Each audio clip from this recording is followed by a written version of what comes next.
Bonjour et bienvenue. Je suis heureuse aujourd'hui d'accueillir sur notre plateau 2 invités avec lesquels nous aborderons les enjeux de l'ESCDA 2026 et la contribution de Téléperformance pour qu'Orange soit élu service client de l'année pour la 2e fois. Nos invités sont Afef, chargé qualité. Bonjour. Bonjour. Et Jean-François, responsable qualité. Bonjour et merci de l'invitation. Comme vous le savez, en 2025, une première étoile a été remportée par Orange. Comme l'indique Laurence Touveny, directrice de l'expérience client, l'objectif c'est gagner et creuser l'écart. Je vous propose de l'écouter. Pour le SCDA 2026, notre objectif, il est très clair, c'est gagner et creuser l'écart pour renforcer notre position de leader incontestable et ne laisser aucune chance à nos compétiteurs. Le message est clair et sans ambiguïté. J'ai une première question. Comment allez-vous faire pour obtenir cette fameuse 2e étoile ? Eh bien, ce sera comme l'année dernière. Notre force, c'est nos conseillers et nos managers. C'est grâce à eux qu'on a obtenu la première étoile et c'est avec eux qu'on obtiendra la 2e étoile cette année. Parfait. Nous avons interviewé quelques conseillers et je vous propose de voir ce qu'ils disent d'eux-mêmes. Bonjour, Oui, bonjour. je peux te déranger? Oui, bien sûr. J'ai une petite question. Oui. Selon toi, c'est quoi un bon conseiller client?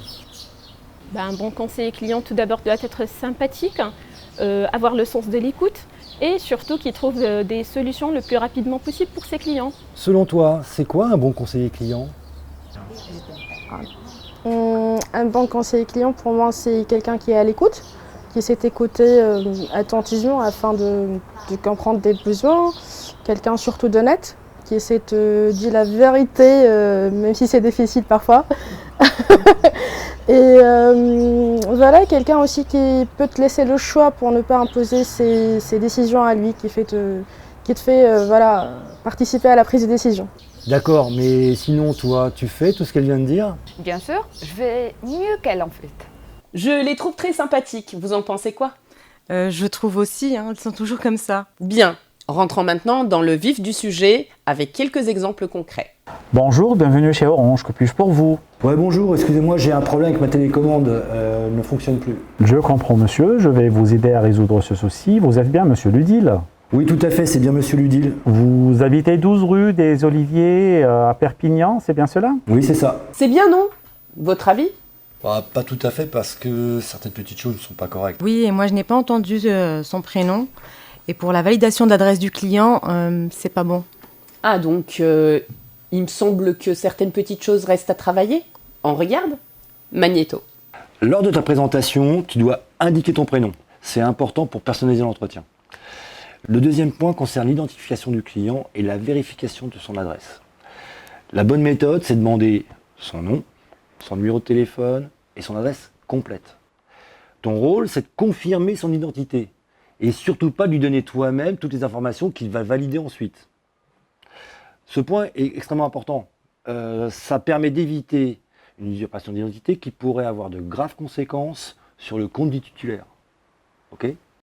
Donc ce que je te propose maintenant, c'est de me montrer comment ça aurait dû se dérouler. Bonjour et bienvenue chez Orange, je suis Sobi, votre conseiller, que puis-je faire pour vous? Ouais, bonjour, excusez-moi, j'ai un problème avec ma télécommande, elle ne fonctionne plus.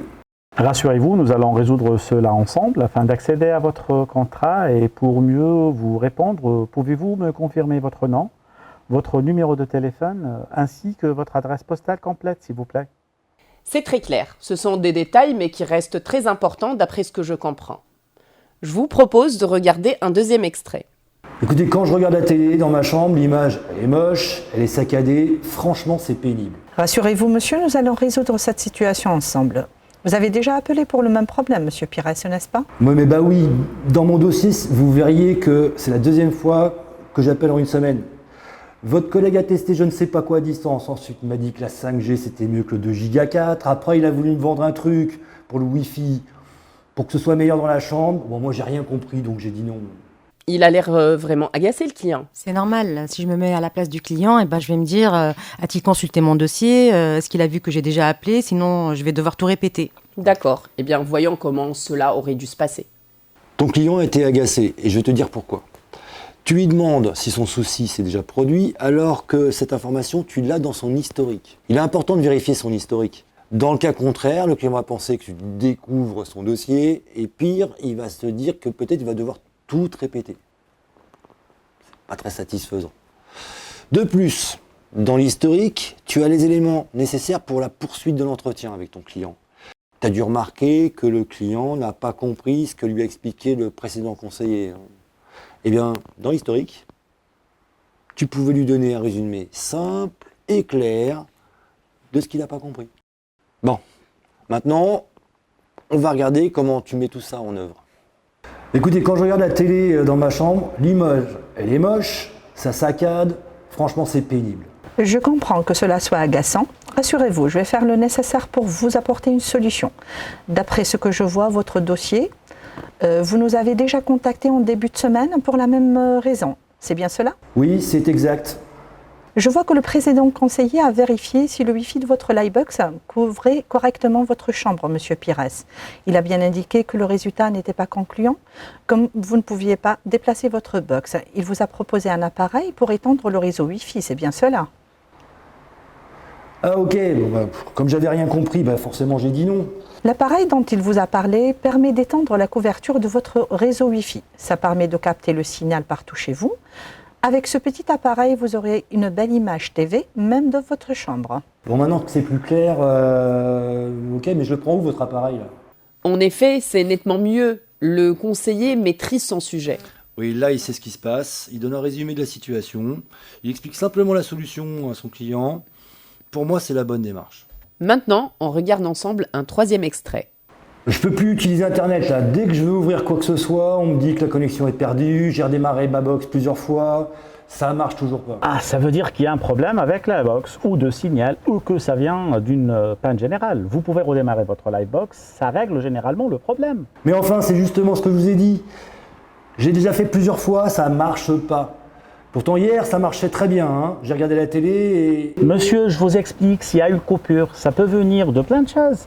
On a beaucoup d'appels aujourd'hui. D'accord, vous avez beaucoup d'appels. Et moi, je fais quoi pendant ce temps-là? Monsieur, je vous ai déjà expliqué, ça peut venir de plein de choses, mais c'est sûrement un incident. Attendez un peu que le voyant rouge redevienne vert et ça va revenir. Ok, je dois attendre, c'est tout? Oui, monsieur, je m'excuse, mais comme je vous l'ai déjà dit, il y a beaucoup d'appels aujourd'hui. Je vous souhaite une bonne journée. Non, mais le conseiller avait autre chose à faire. Oui, vu l'empressement qu'il avait à mettre fin à l'appel, c'est sûr. Il n'y a pas grand-chose de bon. Il n'écoute pas son client, il coupe la parole, il l'implique dans ses problèmes d'appel. Waouh, c'est du haut niveau. C'est clair. Allons, continuons. Bien, j'ai noté plusieurs points qui doivent être travaillés. Le premier, tu n'écoutes pas ton client. Tu lui proposes de refaire des manipulations qu'il a déjà faites à plusieurs reprises. De plus, tu lui coupes la parole, et franchement, c'est pas la meilleure chose à faire. Laisse-le s'exprimer jusqu'au bout. Dans le cas contraire, tu génères un sentiment d'insatisfaction immédiat pour le client. Si tu l'écoutes et que tu ne coupes pas la parole, tu évites les malentendus et les conflits. En plus, tu vas favoriser un climat de confiance avec lui, vu que tu vas lui montrer que tu t'intéresses à ce qu'il dit. Deuxième point, ça concerne ton adaptation à ton client. Quand ton client ne comprend pas, ça ne sert à rien de répéter la même chose plusieurs fois. Reformule ce que tu veux dire avec des phrases simples et un vocabulaire qui s'adapte à ton client. Et enfin, le dernier point.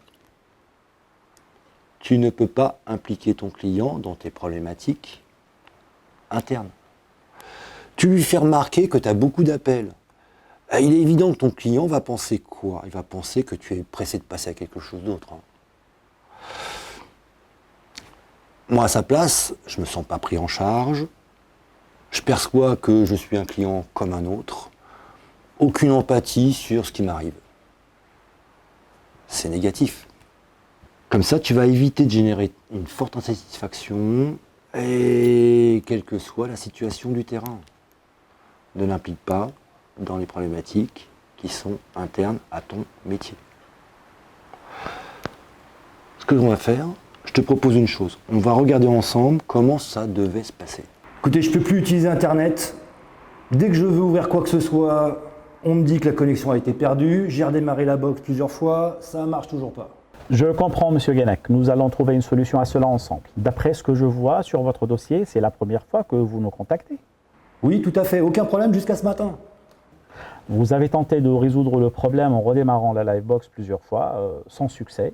Vous avez eu le bon réflexe, hein. Cependant, cela ne pouvait régler votre situation. Car je vois qu'un incident est déclaré sur votre commune. Le rétablissement, d'ailleurs, est prévu pour 18 heures. D'accord, bon, je vais attendre. Hein. Bon, je sais que vous devez avoir beaucoup de boulot, je ne vais pas vous embêter. Je ne vous cache pas, nous avons beaucoup d'appels avec cette panne. Cependant, il est important pour moi de répondre à toutes vos questions, Monsieur Guenec. Voilà, c'est ce que j'attends quand j'appelle un service client. Un autre exemple ? Ok, allons-y. Vous m'avez dit plein de choses, donc mon problème internet sera rétabli dans 5 jours. Si un gars de chez vous passe pour réparer ma ligne, et en attendant je dois aller en boutique pour prendre votre truc 4G, franchement c'est pas simple cette histoire. Voilà, c'est ça, vous avez tout dit. Ok, et je vais où pour le truc 4G là? Ah, j'avais oublié de vous le dire. C'est en boutique, il y en a à côté de chez vous. Et pour le technicien qui doit venir, je lui dis quoi? Vous faites rien, monsieur. Il intervient en dehors de chez vous. La panne, elle est déjà à l'extérieur. Ok. Avez-vous d'autres questions, monsieur Nadem? Je suis à votre disposition pour y répondre. Non, je ne pense pas. Dans ce cas, nous allons prendre un congé. J'espère avoir répondu à vos attentes. Oui, c'est bon, merci. Alors, avant de prendre un congé, sachez que dans le cadre de notre entretien, vous allez probablement recevoir un sondage. Votre avis m'intéresse et je vous invite à y répondre pour noter favorablement ma prestation. Ah, ok, vous faites votre propre promotion en fait. Hein. Croyez-moi, c'est sûr que je vais y répondre, vous verrez. Monsieur Nadem, je vous remercie pour votre appel et je vous souhaite une excellente journée de la part de Orange. Merci, au revoir. À mon avis, quand le client recevra le sondage, ça ne sera pas en la faveur du conseiller. Oui, il lui force la main et l'oriente dans sa réponse. Oui, en plus, le conseiller attend que ce soit le client qui demande un complément d'information. C'est à lui de faire la synthèse, c'est pas au client. Eh bien, voyons en image comment cela aurait dû se dérouler. Dans l'échange avec ton client, j'ai noté que beaucoup d'éléments importants étaient manquants. Quelle est l'adresse de la boutique? Comment va-t-il utiliser la clé 4G? Où pourrait-il trouver de l'aide pour l'utiliser? Alors, tu apportes une solution d'attente, c'est bien, mais tu oublies de lui dire quelles seront les étapes suivantes. Et enfin, tu ne programmes pas de rappel de rendez-vous avec lui pour suivre son dossier. Dans le cas où un de ces points est manquant ou mal compris, tu peux être sûr que ton client va rappeler. Moi, ce que je te conseille pour éviter cela, c'est de récapituler les points importants pour clarifier chacun d'eux avec ton client. Maintenant, en ce qui concerne la promotion de l'enquête, n'oriente pas ton client dans sa réponse en lui demandant avec insistance de juger ta prestation. En faisant cela, tu risques de transformer un avis positif en insatisfaction du fait que le client se sent manipulé. Fais la promotion de l'enquête sobrement. Laisse le choix au client d'y répondre de façon objective, sans orienter son avis de quelque façon que ce soit. Maintenant, on va voir en image ce que j'attends de toi. Monsieur, nous allons récapituler ensemble les points importants. En ce qui concerne le technicien, il va intervenir le 27 avril entre 10h et 14h. Et vous n'aurez pas à attendre chez vous, puisque l'intervention va s'effectuer en dehors de votre domicile. Je vous confirme aussi l'adresse de la boutique pour que vous puissiez récupérer la clé 4G et ainsi continuer à utiliser les services d'Orange. Je vous rappelle qu'en cas de besoin, vous trouverez toutes les informations pour son utilisation dans la rubrique Assistance d'Orange. Un dernier point, Monsieur Nadem, je vous contacterai sur le 06 24 23 22 22 une fois l'intervention terminée afin de m'assurer auprès de vous que tout fonctionne. Notre rendez-vous est prévu pour le 27 avril entre 18h et 19h. Avez-vous besoin que je reprécise d'autres points ou avez-vous d'autres questions? Non, c'est très clair, hein. Je vais juste noter notre rendez-vous pour ne pas l'oublier. Alors monsieur, j'espère avoir répondu à toutes vos attentes. Sachez que dans le cadre de notre entretien, vous allez probablement recevoir un sondage. Votre avis nous intéresse et nous vous invitons à y répondre. Très bien, écoutez, merci beaucoup et je n'y manquerai pas. Je vous remercie pour votre appel et je vous souhaite une excellente journée de la part de Orange. Eh bien, nous pouvons dire que ça a été riche d'enseignements. Nous en resterons là avec cette première émission. Merci à mes invités, merci à vous tous et à bientôt avec le trophée 2026 entre les mains.